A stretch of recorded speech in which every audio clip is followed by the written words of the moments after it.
नमस्कार दोस्तों, मैं सूरज त्रिपाठी गलत कहूं तो कहना मैं आप सभी का स्वागत करता हूं, अभिनंदन करता हूं।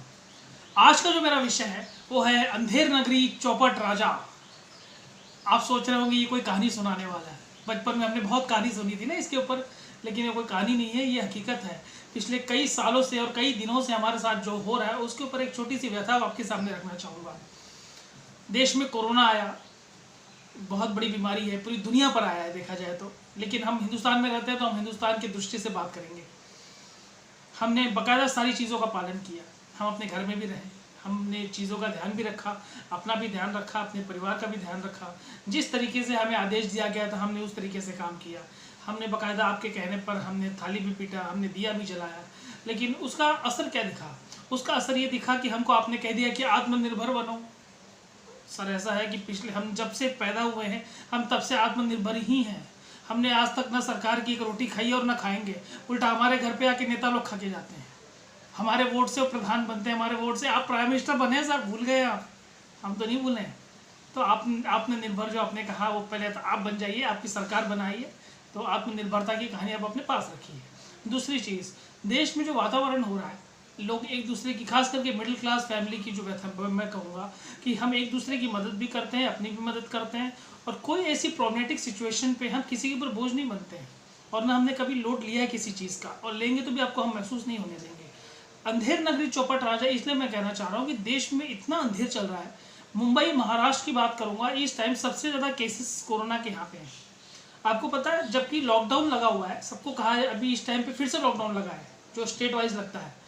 वो स्टेट वाइज लॉकडाउन में जिस एरिया में या जिस जगह में सबसे ज़्यादा कोरोना पेशेंट्स हैं उनको लॉकडाउन करना चाहिए था, उनको क्वारंटाइन कराना चाहिए था, लेकिन ऐसा नहीं है। मैं देख रहा हूँ कई सारी दुकानें खुली हैं, कई सारे बिजनेसमैन के बिजनेस डीलिंग चालू है, बड़े बड़े उद्योगपति जो आपके खास होंगे वो भी चालू बैठे हुए हैं। बड़ी बड़ी जो आपकी मैकडीज हैं, पिज़्ज़ा हट है, उसकी होम डिलीवरी चालू है। और जो छोटे छोटे दुकानदार हैं जिनको एक्चुअल में ज़रूरत है आज के डेट में, उनकी अपनी दुकानें बंद रखी है। और कुछ जो बड़ी बड़ी उद्योगपतियों की जो दुकानें चालू भी है वो उस जगह पे चालू है जो मुंबई सिटीज़ की हाई प्रोफाइल एरिया है।